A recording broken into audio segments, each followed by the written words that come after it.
의사를 정의할 때 세 가지를 얘기합니다. 첫 번째가 하얼빈 의거, 두 번째가 관동도덕부 공판투쟁, 세 번째가 동양평화로 지필투쟁. 이 세 가지를 합쳐서 안중근 의거라고 하는데요.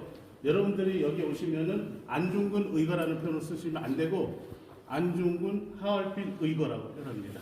그래서 오늘은 하얼빈 의거 현장에 왔고요. 우리가 의사님을 아까도 말씀드린 총을 쐈다, 저격하다, 어떤 사람은 뭐 암살했다, 처단하다, 뭐 격살하다 이렇게 표현하면 안 되고요. 국가보훈처에서 공식적으로 기록하기는 주살이라고 합니다. 주살이란 바로 뭐냐? 죄를 물어 죽임을 당하다라고 합니다. 안중근사가 하얼빈 의거 하신 다음에 안흥칠 소회라는 걸 통해서 16가지 이또 이로 및 죄악상을 말씀하셨습니다. 그래서 바로 이 현장 이 장소는 안중근 하얼빈 의거 2등 박물 주살 장소입니다. 기본적인 이 기념관의 건립 과정부터 먼저 올리겠습니다.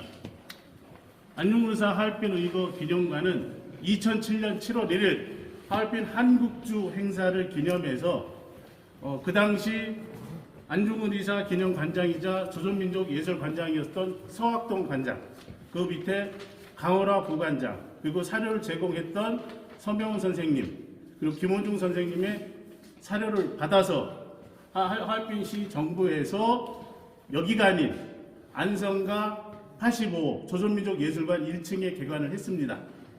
개관을 하다가 다시 2층으로 올라갑니다.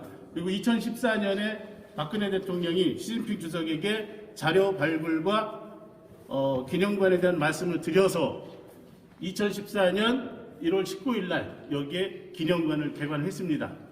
그러나 기념관이 2018년에 확장하면서 하얼빈역이 확장하면서 잠시 문을 닫았다가 하얼빈 조선민족예술관을 옮겨갔다가 여기서 재개관했습니다. 재개관하면서 여기를 확장한 형태입니다. 즉 다시 말씀드리면 하드웨어나 소프트웨어는 독립기념관이나 국가보훈처도 제공했지만 중국 정부가 전부 다 답변한 현장이라고 말씀을 드리겠습니다. 자, 그럼 안중근 의사님에 관련해서 말씀드리겠습니다. 안중근 의사님의 탄신 배경부터 쭉 영향을 말씀을 하고 계십니다. 안중근 의사님은 1879년에 나셨어요. 1879년이면 바로 언제냐? 1876년에 강화도 조약이 있었습니다. 그게 우리나라 근대의 출발점입니다. 근대의 기준은 뭐냐? 서양의 세력이 동양을 점령하는 서세동점의 시점입니다. 즉 서세동점의 시점에 태어나셔서 1910년 3월 26일까지 우리나라가 강제 병합을 당하는 대한제국의 망국의 길, 일본 제국주의에서 대한제국의 망국의 길 시기에 31년 5개월 동안 사셨던 삶의 출발지를 설명하고 계십니다.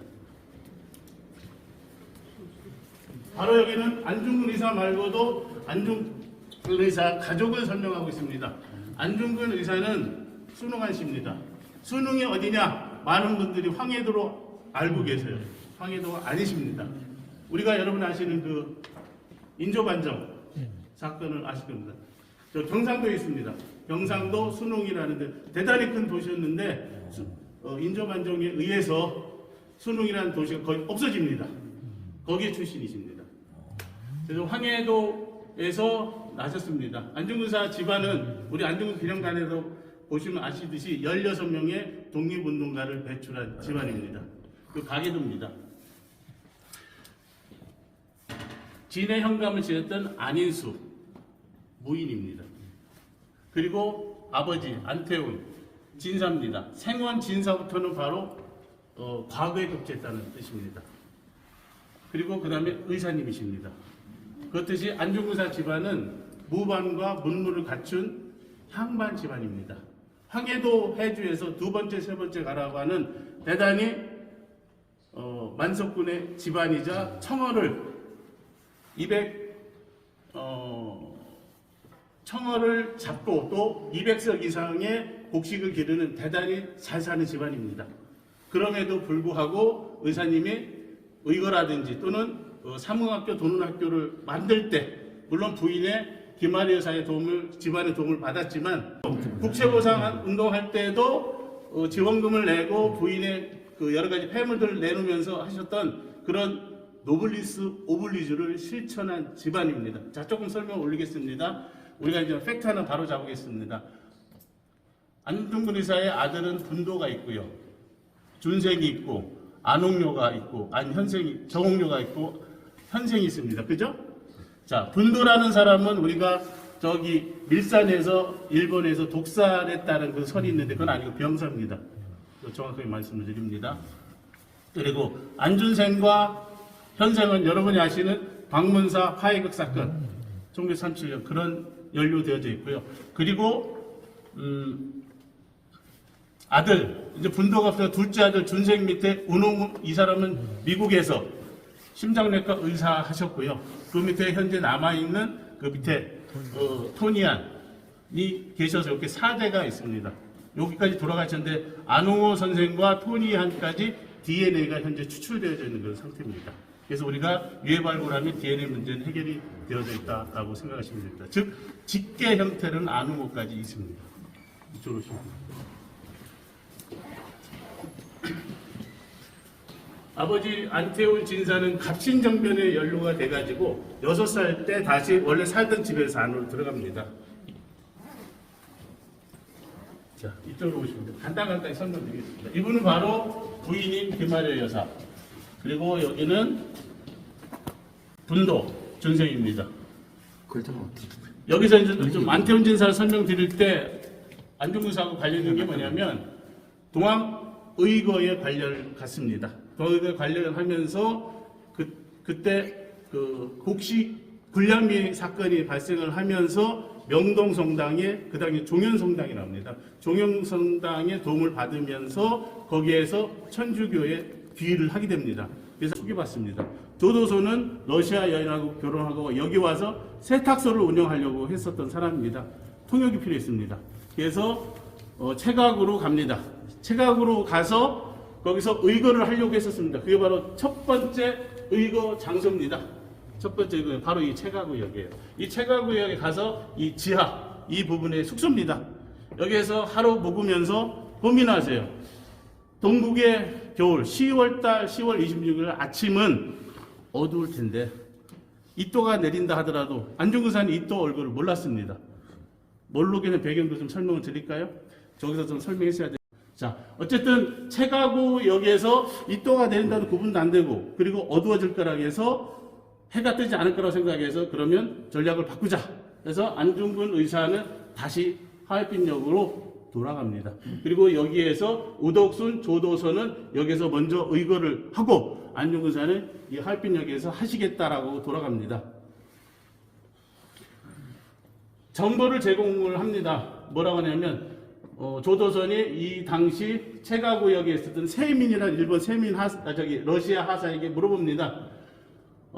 한국의 이 사람들의 그 당시에는 안중근 의사의 부인 김아려 여사하고 두 아들이 옵니다. 그런 사람이 오려고 하니까 기차가 언제 오냐고 그러니까 정보를 제공해요.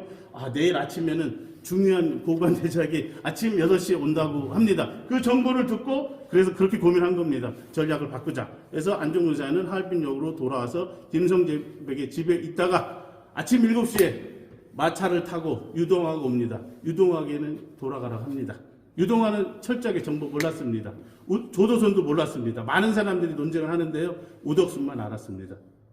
비밀을 유지하기 위해서. 그래서 안중근 의사가 제3번 대합실, 저 앞쪽입니다. 여기입니다. 요 당시. 요 제3번 대합실에서 차를 마시고 있을 때 이토히로부를 태운 기차가 9시 정각에 들어옵니다. 물론 그 전날 쿠쿠프체프는 와 있었습니다. 이토가 태운 기차가 들어오자 안중근 의사는 실패를 직감했습니다. 채가구에서 실패했구나. 실패하게 된 배경은 뭐냐? 여기에 있었던 러시아 역장들이 많은 조선인들이 돌아다니단 말이에요. 그래가지고 여기에 그 아침에 밥 주인에게 의해 가지고 여기를 문을 닫아놓습니다. 그래서 우덕순 여사가 나간다고 화장실 간다고 하자 안 열어줍니다. 그래서 나가지 못하고 해서 실패를 하게 됩니다. 그래서 이또를 태운 기차가 천천히 하얼빈역 제1번 출구로 들어오고 있습니다.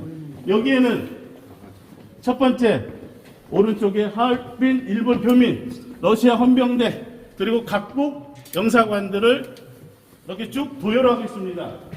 이또를 태운 기차가 멈춥니다. 바로 내리지 않았습니다. 북북부 체포가 바로 기차를 올라가서 걸어갔다가 그 당시에 하얼빈 시장 시족이라고 합니다. 또 타이프의 그 관저에서 시족이하고 악수를 청하고 돌아오면서 이렇게 돌아옵니다. 돌아오면서 올 때 안중근사가 러시아 헌병대 사이에 있다가 FN 그 총을 꺼내서 네 발을 쏩니다. 이것도 정확합니다. 만사는 3, 4, 4, 3 하는데요. 네 발을 쏩니다. 세 발이 전부 다 이또를 위해 좌측 팔 위에 상박부 하박부 배에 박힙니다. 한 발은 어디 갔느냐? 다나카 세이치로 발에 맞았습니다. 안중근사가 고민합니다. 쏘고 나서 내가 이또를 모르는데 잘못 쏜 게 아닐까라고 뒤에 따르던 이또에 따르던 그 일본 총영사관 하얼빈 가와카미 총영사 국내부 대신 모리 비서 이 사람들에게 또 총을 세 발을 쏩니다. 그리고 나서 안중근사는 딱 한 발이 남았습니다. 그 상태에서 코레아 오라를 외칩니다. 여기는 러시아의 조차지였기 때문에 많은 사람들에게 의거를 알리기 위해서 대한국 만세를 만세를